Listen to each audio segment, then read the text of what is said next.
নমস্কার বন্ধুরা, আমি ঋত্বিক আর আমাদের চ্যানেল ভবিষ্যৎ দৃষ্টিতে সকলকে স্বাগত জানাই। বন্ধুরা, মীন রাশির জাতক জাতিকাদের আগামী একটি সপ্তাহ অর্থাৎ 9ই মার্চ থেকে 15ই মার্চ এই সপ্তাহটি কেমন কাটতে চলেছে তাই নিয়েই আজকে আমাদের আলোচনা।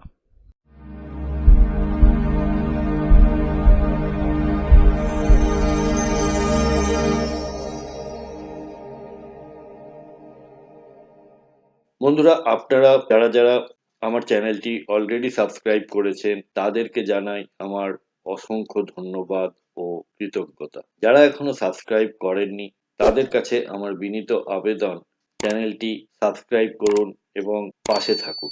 বন্ধুরা, মীন রাশি কালপুরুষের রাশিচক্রের শেষ অর্থাৎ 12তম রাশি। এটি একটি জলতত্ত্ব ও দ্বৈত প্রকৃতি অর্থাৎ ডুয়াল নেচারের রাশি। দেবগুরু বৃহস্পতি এই রাশির অধিপতি। সামনের স্ক্রিনে আপনারা যে চার্টটি দেখতে পাচ্ছেন সেটি হলো মীন রাশির জাতক জাতিকাদের জন্য 9ই মার্চ গ্রহগত অবস্থান। বন্ধুরা, এই সপ্তাহে আমরা দুটি খুব ইম্পর্টেন্ট ট্রানজিট লক্ষ্য করব। সেটি হচ্ছে বর্তমানে দেবগুরু বৃহস্পতি বক্রী অবস্থায় নিজের নক্ষত্র পুনর্বসুতে অবস্থান করছেন। 11ই মার্চ দেবগুরু বৃহস্পতি মার্গী হতে চলেছেন, আর 14ই মার্চ রবি বা সূর্যদেব কুম্ভ রাশি থেকে মীন রাশিতে গোচর করবেন। তাহলে এই গেল গ্রহগত অবস্থান এবং গোচর বা ট্রানজিট। এইবারে আমরা চলে আসি ফলাফলের দিকে। শুরু করছি কর্মজীবন দিয়ে। যারা চাকরিজীবী, কর্মক্ষেত্রে এই সপ্তাহে আপনি বেশ শান্ত ও সৃজনশীল থাকবেন।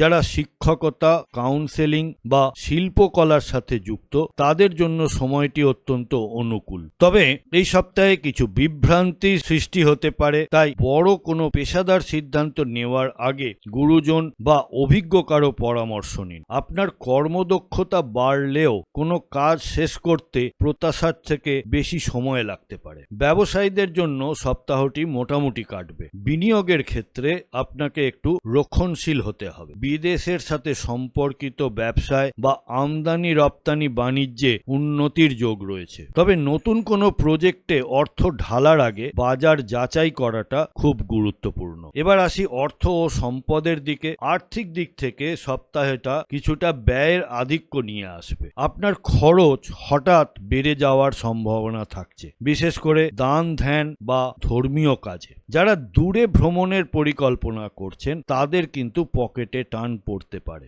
আয়ের নতুন পথ খোঁজার থেকে সঞ্চয় ধরে রাখাটাই এখন আপনার জন্য বড় চ্যালেঞ্জ। লটারি বা ঝুঁকিপূর্ণ বাণিজ্যে বিনিয়োগ এই সপ্তাহে এড়িয়ে চলাই বুদ্ধিমানের কাজ হবে। এবার চলে আসি রিলেশনশিপে। যারা বিবাহিত তাদের দাম্পত্য জীবনে আবেগ ও রোমান্টিকতা বজায় থাকবে। জীবনসঙ্গীর পরামর্শ আপনার অনেক কাজে লাগতে পারে। তবে পরিবারের কোনো বয়স্ক সদস্য তার স্বাস্থ্য নিয়ে আপনারা দুজনেই কিছুটা চিন্তিত থাকতে পারে। আর অবিবাহিত যারা রয়েছেন এবং কোনো রিলেশনশিপে আছেন তাদের জন্য সময়টি যথেষ্ট স্থিতিশীল।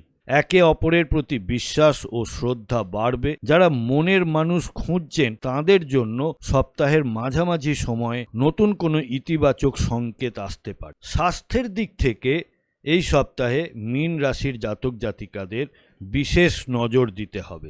জলবাহিত কোনো সংক্রমণ বা অ্যালার্জি হওয়ার সম্ভাবনা রয়েছে।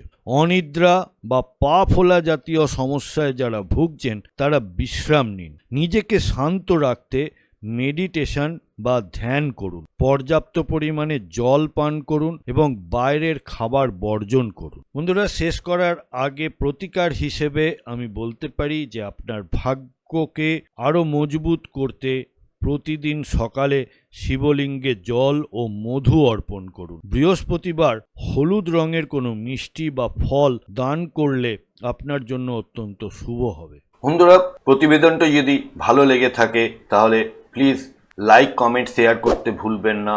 আর চ্যানেলে নতুন হলে প্লিজ সাবস্ক্রাইব করে পাশে থাকা বেল নোটিফিকেশন আইকনটি প্রেস করে দেবেন।